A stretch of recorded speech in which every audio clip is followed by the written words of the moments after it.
Pemerintah giat melakukan diplomasi memperkenalkan Indonesia kepada dunia melalui olahraga. Diplomasi olahraga memiliki peranan kuat membentuk citra positif negara atau branding nation di mata dunia internasional. Diplomasi olahraga merupakan bentuk dari diplomasi publik yang dilakukan pemerintah untuk membuka hubungan langsung ke publik internasional. Ya, diplomasi olahraga ini sangat-sangat penting ya, karena diplomasi olahraga itu mendukung diplomasi yang dilakukan antar pemerintah secara formal. Jadi diplomasi olahraga ini diplomasi informal yang melibatkan tidak hanya aktor-aktor di pemerintahan tetapi masyarakat pada umumnya.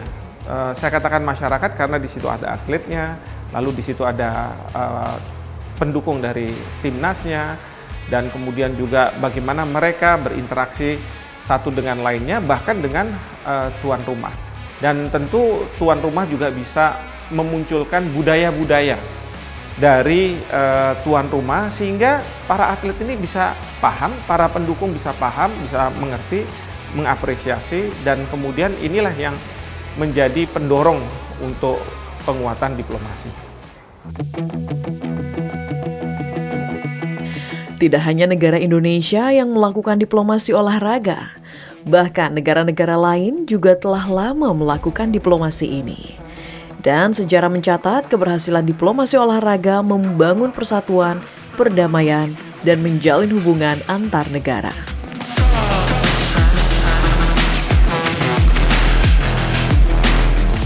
Pemerintah sudah melakukan diplomasi olahraga sejak lama. Diawali dengan menjadi tuan rumah Asian Games pada tahun 1962. Presiden Soekarno berupaya menunjukkan Indonesia ke dunia internasional. Selanjutnya Indonesia juga berhasil menjadi tuan rumah Asian Games untuk kedua kalinya pada tahun 2018. Perhelatan Asian Games 2018 di Jakarta bahkan disebut sebagai perhelatan Asian Games terbaik. Indonesia berkesempatan mengenalkan kekayaan Indonesia seperti wisata, alam, dan seni budaya yang ditunjukkan dalam tarian kecak, tarian saman,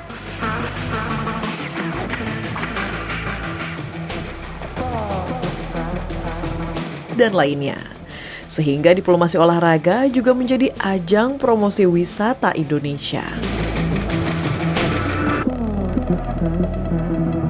Selain itu, Indonesia juga pernah 4 kali menjadi tuan rumah SEA Games, yakni SEA Games 1979, SEA Games 1987, SEA Games 1997, dan SEA Games 2011. Tentu kalau untuk tuan rumah SEA Games, Asian Games itu kan 4 sukses kan, satu sukses penyelenggaraan, sukses prestasi, sukses ekonomi, dan sukses ekonomi UMKM. Kemudian juga sukses administrasi, bagaimana penyelenggaraan itu karena didukung dengan keuangan APBN, maka administrasi akuntabel. Kemudian sukses ekonomi kerakyatan, anggaran setiap penonton kemudian dari negara lain itu kan bisa memberikan kontribusi, membawa uang kan ke Indonesia, bisa membelanjakan sebagian uang sakunya, dananya untuk membeli mungkin kerajinan Indonesia atau membeli apa yang ada di Indonesia, sehingga di situ kan ada devisa masuk. Tidak kalah penting adalah bagaimana kita diplomasi untuk bisa menjadi tuan rumah kan tidak mudah. Sehingga kepercayaan, biasanya kita kalau menyelenggarakan setiap event sukses, itu kepercayaan baik itu negara Asia maupun dunia itu memberikan peluang dan memberikan kesempatan kepada kita. Bahkan untuk tahun 2036 kemungkinan juga kita akan ikut bidding untuk Olimpiade, menjadi tuan rumah Olimpiade, tapi nanti akan kami koordinasikan dengan NOC. Nah, ini sudah kita lakukan jauh-jauh hari ketika kita menyatakan bahwa Indonesia sekarang panggungnya masuk ke panggung dunia. Kami, Komite Olimpiade Indonesia atau National Olympic Committee Indonesia telah menjalin banyak kerjasama, baik itu dengan International Federasi maupun juga dengan negara-negara atau NOC sahabat. Nah, dengan menggunakan payung kerjasama ini, tinggal dari cabang-cabang olahraga itu yang menjemput bolanya.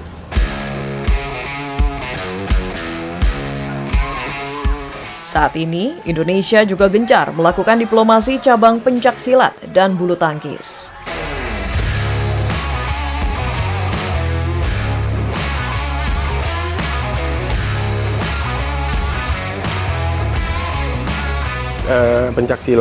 Pencaksilat ini kan national heritage, Indonesian heritage gitu kan, yang sudah menjadi world heritage gitu.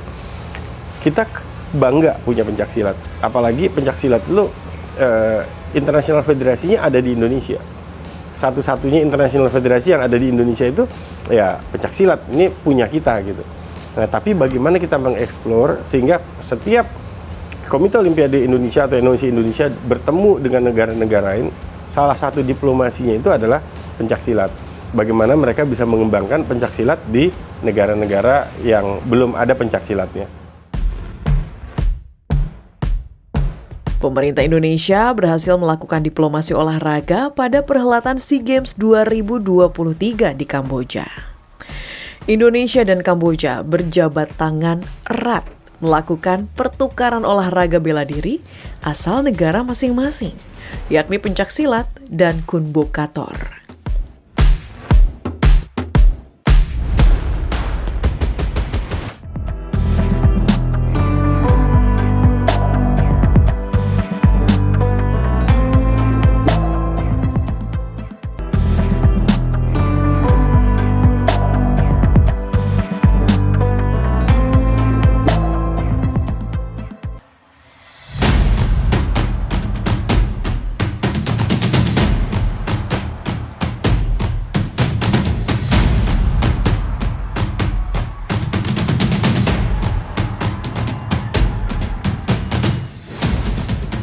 Pada ajang SEA Games ke-32 yang berlangsung dari tanggal 5 hingga 17 Mei 2023, tuan rumah Kamboja tidak memasukkan laga bela diri pencaksilat sebagai cabang olahraga yang dipertandingkan. Pemerintah akhirnya melalui Ikatan Pencaksilat Indonesia (IPSI) melakukan diplomasi kepada pemerintah Kamboja.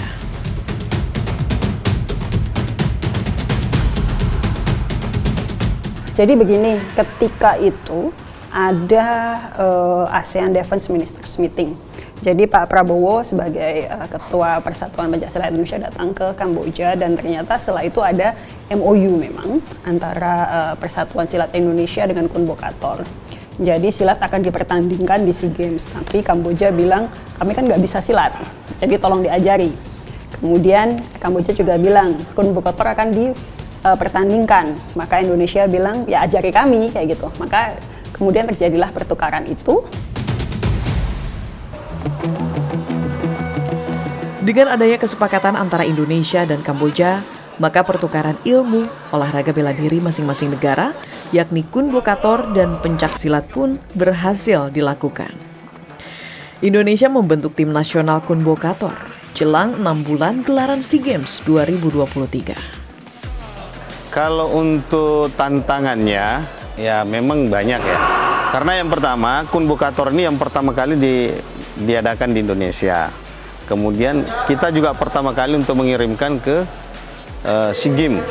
Nah, namun tantangan yang harus kita lalui ini tentu bersaing dengan negara-negara tetangga yang sudah mumpuni, terutama khususnya Kamboja. Tapi tantangan itu bukan berarti rintangan buat kami, ya. Tapi itu merupakan suatu pemotivasi semangat kami untuk berjuang, ya, untuk Bukator. Dan kami yakin bahwa apa yang kamu lakukan selama ini, insya Allah akan mencapai sesuai dengan harapan bangsa Indonesia. Saya kira demikian. Pemerintah Kamboja mengirimkan 2 pelatih kunbokator ke Indonesia untuk melatih timnas kunbokator Indonesia. Baik, perkenalkan nama saya Agus Nanang Sunaria, bersama para pelatih dari Kamboja. Di sebelah kiri saya Coach Eng, kemudian di sini Coach Sameng. Mereka adalah para pelatih yang dikirimkan oleh Kamboja untuk membimbing kami di sini untuk mempersiapkan semua materi sehingga kami bisa berlaga di ajang SEA Games nanti.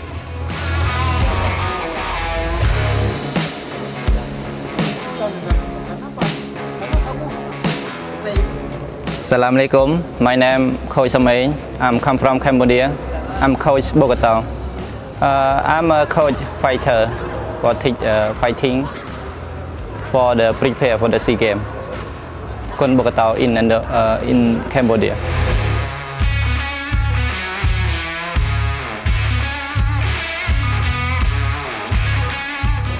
Assalamualaikum. My name Coach Ieng. I come from Cambodia, and I'm a coach artist. Yes, my feeling is good because here same my family and same my country. I come here, and together we make happy to training. I would like Indonesia. I like Indonesia.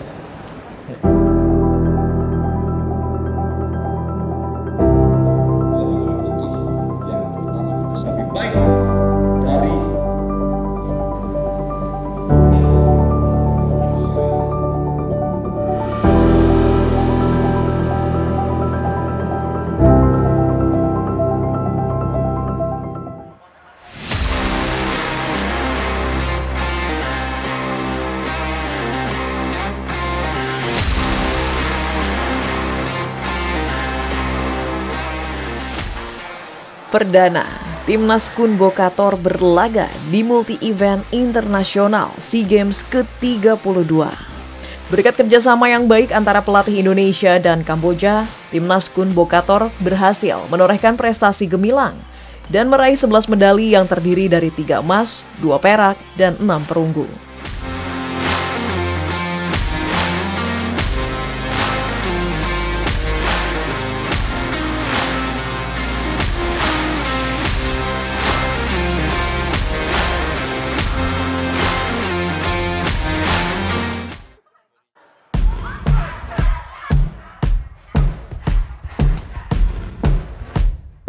Begitu juga dengan tim silat Kamboja yang juga pertama kali mempelajari silat dan berlaga di perhelatan olahraga internasional.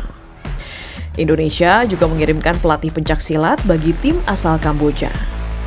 Ini yang atlet Kamboja memang pertama kali, jadi memang benar-benar dari mereka belum tahu tentang pencak silat. Dan kami yang mengajarkan tentang peraturan dan permainannya seperti apa. Iya betul kan, karena memang tujuannya untuk pencak silat goes to Olympic. Kami dari Persilat dan bekerja sama dengan PBIPSI dan menugaskan kami untuk dari tim pelatih. Kebetulan kami ada 3 orang dari Indonesia, ada pelatih seni dan pelatih tanding. Ya karena ini belum kita mengembangkan ke masyarakat ya, jadi belum begitu memahami pencak silat. Itu baru kemarin kan baru perekrutan atlet dari atlet Kun Bokator dilatih untuk pencak silat ya. Mungkin dari setelah inilah baru masyarakat harus diberi pemahaman, kan ini yang saya latih itu kan bisa mensosialisasikan, dia udah bisa belajar seninya, tandingnya gitu kan, bisa mengembangkan di masyarakat sini gitu.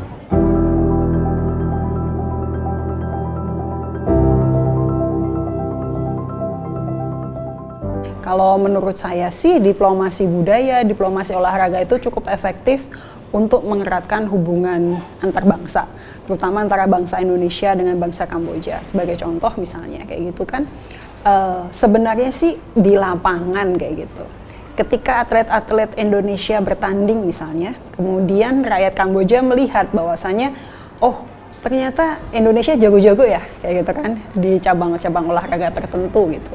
Dan mereka dengan senang hati malahan berfoto atau kemudian menjadi fans kita. Itu artinya merekatkan hubungan people to people contact melalui olahraga itu sebenarnya sangat mudah, karena kan semua orang sebenarnya itu tidak dibatasi, tidak ada sekat antara kamu lebih di atas, kamu lebih di bawah atau gitu kan, karena semua orang pada dasarnya suka dengan kebersamaan, suka dengan kegembiraan kayak gitu. Mungkin ketika kita kalah kita merasa sedikit kecewa, tapi kemudian di balik itu ada sesuatu yang bisa kita rayakan bersama. Apa itu? People to people contact, persahabatan antar negara.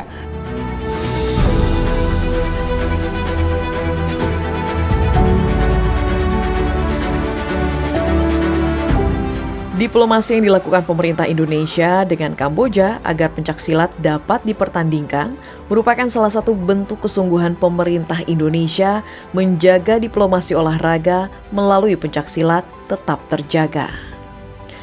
Karena melalui tangan Indonesia, pencaksilat berhasil dipertandingkan sebagai cabang olahraga bela diri. Pada SEA Games ke-14 tahun 1987, di Indonesia, pencaksilat pertama kali dilagakan dan diikuti 5 negara, yakni Malaysia, Singapura, Brunei Darussalam, dan Thailand. Hingga kini, pencaksilat terus berkibar di SEA Games dan diikuti oleh sebagian besar negara peserta. Pencaksilat juga turut mengharumkan nama Indonesia yang kerap menjadi juara umum pencaksilat. Selain pencaksilat, Indonesia juga meningkatkan citra negara pada cabang lainnya, yakni bulu tangkis, yang juga berhasil meningkatkan citra Indonesia di dunia internasional.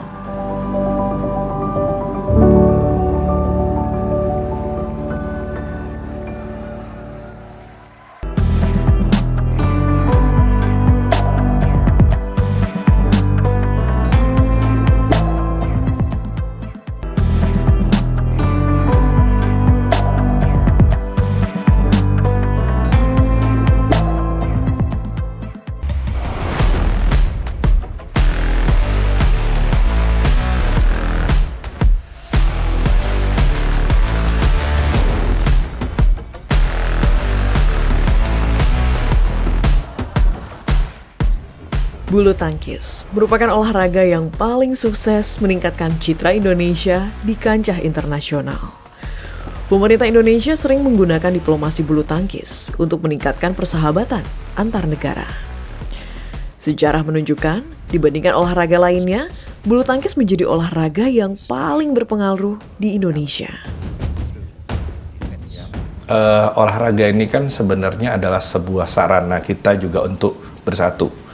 Saya bicara dulu ke dalam, survei Nielsen memberikan gambaran beberapa tahun yang lalu bahwa bulu tangkis itu disukai oleh sekitar 71% dari kita. Walaupun sudah barang tentu survei kan berarti kan sampel. Di bawah itu di bawah bulu tangkis itu adalah sepak bola sekitar 63% dan itu berarti kita mayoritas.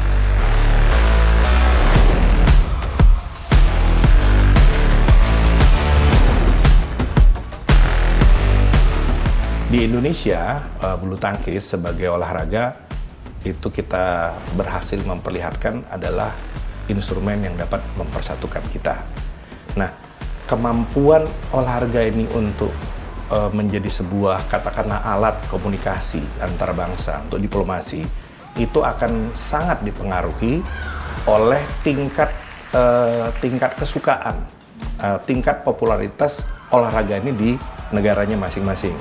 Sepanjang kemudian olahraga ini diminati atau banyak diminati oleh penduduk dari negara-negara tersebut, maka olahraga ini, ya apapun olahraganya, bulu tangkis sebagai contoh itu akan menjadi salah satu instrumen yang dapat dipilih sebagai sarana untuk berdiplomasi. Jadi itu yang saya katakan.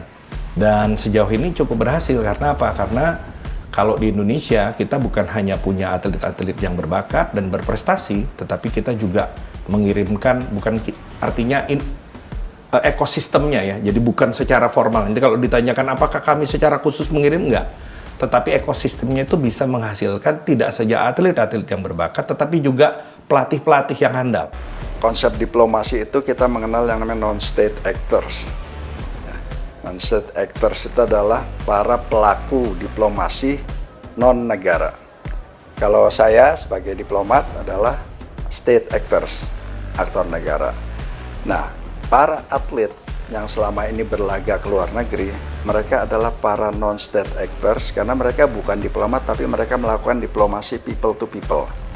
Mereka memperkenalkan Indonesia kepada counterpartnya di luar negeri yang juga dari para atlet dan bukan hanya para atlet. Kalau atlet-atlet top kita main di luar kan tentunya fansnya juga banyak. Nah itu kan menambah semakin memperkenalkan Indonesia. Indonesia telah menorehkan prestasi gemilang pada berbagai kejuaraan bulu tangkis, seperti All England, Uber Cup, Thomas Cup, Olimpiade Barcelona 1992, Olimpiade Tokyo 2020, Sudirman Cup, dan Indonesia Open. Sudirman Cup dan Indonesia Open juga merupakan turnamen sebagai bentuk diplomasi bulu tangkis. Kedua turnamen bertaraf internasional tersebut diprakarsai oleh Indonesia. Kejuaraan Indonesia Open pertama kali diadakan pada tahun 1982. Hingga kini, Indonesia Open masuk ke dalam ajang bergengsi dan diikuti 12 negara. Sedangkan Piala Sudirman diadakan pertama kali oleh Indonesia pada tahun 1986. Sudirman diambil dari nama Bapak Bulu Tangkis Indonesia, Dik Sudirman. Piala Sudirman turut diikuti oleh negara lain seperti Cina, Korea Selatan, Denmark, Jepang, Inggris, Malaysia, dan Thailand. Kepiawaian para atlet dan pelatih bulu tangkis dalam meningkatkan citra Indonesia di kancah internasional tidak perlu diragukan lagi. Sebut saja Lim Swee King, Rudi Hartono, Alan Budi Kusuma, Susi Susanti, Taufik Hidayat, Jonathan Christie, Anthony Ginting, Gracia Polii, Apriani Rahayu, dan lainnya. Indonesia juga banyak menghasilkan para pelatih hebat yang pernah tercatat melatih di luar negeri, antara lain Reksi Mainaki, Hendrawan, Flandi Limpele, Indra Wijaya, dan Mulyo Handoyo. Bulu tangkis untuk diplomasi juga dilakukan oleh Presiden Joko Widodo pada tahun 2018 dengan mengajak Sultan Hasan Al-Bolkiah untuk melakukan eksibisi bulu tangkis ganda berpasangan dengan Alan Budi Kusuma dan Henry Saputra. Persahabatan antar negara ini kan tidak selalu dilakukan dalam sebuah forum yang formal saja. Ada yang namanya soft diplomasi. Dan memang saya tahu Sultan Hasan Al-Bolkiah itu memang hobinya badminton. Saya pernah bertanya dan beliau menjawab sehari beliau 3 kali badminton. Sekali main 3 set. Sehingga waktu di ASEAN Summit, kemudian di Australia, kemudian ketemu kemarin di Singapura, ya, saya mengajak beliau untuk datang ke Indonesia, main badminton.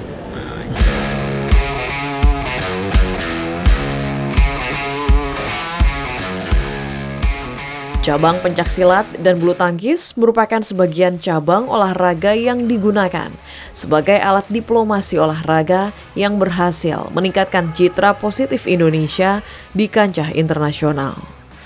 Dunia lebih mengenal Indonesia karena prestasi hebat di cabang olahraga. Titik ukur keberhasilan lainnya adalah tingginya minat masyarakat luar mempelajari cabang olahraga tersebut. Pencaksilat kini telah dipelajari di 80 negara, bahkan telah memasuki dunia perfilman Hollywood. Begitu juga bulu tangkis masih merajai minat pecinta olahraga. Dengan terus terjadinya regenerasi atlet agar kelanggengan diplomasi olahraga terus berlanjut melalui kiprah mereka di dunia internasional.